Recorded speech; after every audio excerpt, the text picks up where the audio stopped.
Hello all, welcome to विश्व academy. आज जो कार्यपत्रक आया है आपका कार्यपत्रक 21 है। कार्यपत्रक 21 है, मैथ्स का है, क्लास 7th के लिए है और ये 8 दिसंबर 2020 के लिए आया है। टॉपिक है सममिति यानी कि रैखिक। और इसमें हम क्या पढ़ेंगे, ऐसी आकृतियों के बारे में जिनको कि फोल्ड करने पर या बीचों बीच से एक लाइन खींचने पर वो दो बराबर भागों में बंट जाती है, बिल्कुल सेम होती है। एक तरफ का जो हिस्सा है दूसरी तरफ के हिस्से को पूरी तरह जब ढक लेता है तो इस तरह की आकृतियों को हम सममितीय आकृति कहते हैं। ठीक है, और सममिति रेखा एक ऐसी रेखा जो कि दी हुई आकृति को समान दो भागों में बांटती है, उस रेखा को हम कहते हैं सममिति रेखा। ठीक है, उसके बाद हम इसे पढ़ेंगे। ये देखिए, ये गतिविधि आप लोगों को करनी है। एक चार्ट छोटा सा कॉपी का पेज ले लेना, उसके ऊपर धागा जो है ना, धागा डुबो के या फिर स्याही थोड़ी सी यहाँ पे स्याही गिरा के और पेज को तुम फोल्ड करना, ऐसे फोल्ड करना और उसको दबा देना। तो जो चीज़ यहाँ पर बनी है ना वही चीज़ आपकी दूसरी तरफ भी छप जाएगी। तो बीचों बीच से जो आपने जो ये पेज फोल्ड किया था उसी फोल्ड हुए हिस्से को हम कहते हैं सममिति रेखा। तो इस तरह से ये आकृति जो बनेगी उसको कहते हैं सममिति आकृति। ठीक है, सममित आकृति। वैसे ये अंग्रेजी के कुछ अक्षर दिए गए हैं, जैसे ए है और एच है। तो ए को अगर हम बीचों बीच से इसे काटते हैं तो इसके दो बराबर हिस्से हो जाते हैं, समान हिस्से हो जाते हैं। उसी तरह से एच के हम दो तरह से इसके समान हिस्से कर सकते हैं। तो इस तरह से हम अंग्रेजी के कई अक्षरों को भी देख सकते हैं कि उनमें कितनी सममित रेखाएं हैं और कौन कौन सी आकृतियाँ सममित आकृतियाँ हैं। उसके बाद ये देखो, सममित रेखा जो है हम ऊर्ध्वाधर यानी कि हम इस तरह से ऊपर से या फिर नीचे से इस तरह से हम खींच सकते हैं, क्षैतिज या ऊर्ध्वाधर हो सकती है। और सम बहुभुज में जितनी भुजाएं होती है उतनी ही हम सममित रेखाएं उसमें होती है। मतलब कि सम बहुभुज मतलब जितनी समान भुजाएं हैं उतनी ही उसमें सममित रेखाएं बनाई जा सकती हैं। ठीक है, तो ये आप लोगों की ये टेबल है, ये आप लोगों को कंप्लीट करना है। विषम बाहु त्रिभुज में ये है आपका विषम बाहु त्रिभुज, इसमें कोई भी सममित रेखाएं नहीं है। ये आपको अपनी कॉपी में टेबल बनाना है। द्विबाहु त्रिभुज में जिसमें कि दो भुजाएं बराबर होती है उसमें हम एक ही सममित रेखा खींच सकते हैं। अब यहाँ पर आपको खुद भरना है कितनी कितनी रेखाएं आएंगी। ये देखो, सम पंचभुज में बताया था ना कि सम बाहु भुज में जितनी रेखाएं समान है उतनी ही सममित रेखाएं खींची जा सकती हैं। तो ये सम पंचभुज है यानी कि 5 भुजाएं बराबर, तो इसमें कितनी खींची जा सकती है सममित रेखाएं? 5। ये है समबाहु त्रिभुज। समबाहु त्रिभुज यानी कि जिसमें 3 भुजाएं यानी कि इसमें 3 सममित रेखाएं हम खींच सकते हैं। उसके बाद वर्ग में कितनी खींच सकते हैं बेटा, बताओ। वर्ग में देखो, वर्ग में चारों भुजाएं बराबर होती है तो 4 ही खींच सकते हैं ना। ये देखो, 1 2 3 4। ठीक है, तो इससे आप लोग याद रखना, जो जिसमें भी सम भुजाएं होती हैं, जिस भी आकृति में भुजाएं समान होंगी तो जितनी भुजाएं हैं उतनी ही हम सममिति रेखाएं खींच सकते हैं। तो बस इसमें यही लिखना था कि कितनी सममित रेखाएं, 5 सममित रेखाएं, 3 सममित रेखाएं और 4 सममित रेखाएं। ठीक है, इस तरह से इसका आंसर लिखना था। इसमें कितनी है? 5 सममित रेखाएं। इसमें कितनी थी बेटा? 3 सममित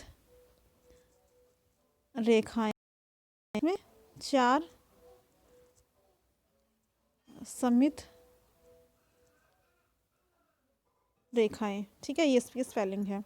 ठीक है, इस तरह से इसको करना था। चलिए आगे देखते हैं।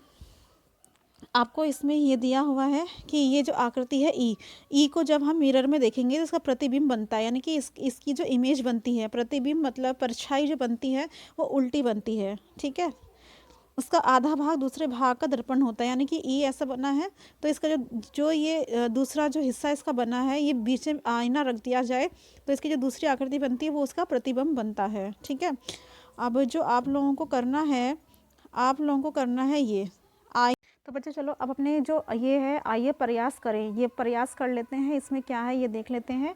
ये क्वेश्चंस जो है आप लोगों को अपनी कॉपीज़ में करने हैं। इसमें फर्स्ट क्वेश्चन में कहा है कि ये जो आकृतियाँ दी गई हैं इनमें से किसकी जो है समरूपता के बाद कौन सी वर्णमाला समान रहेगी। समरूपता के बाद प्रतिबिंब समरूपता।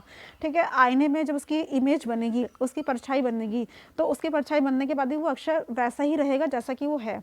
जैसे कि इसमें फर्स्ट में देखो कैसे होगा, आर की जो इमेज बनेगी कैसे बनेगी बेटा, आर की बनेगी ऐसे, ठीक है, सी की बनेगी ऐसे, और जो एन की है एन की बनेगी ऐसे।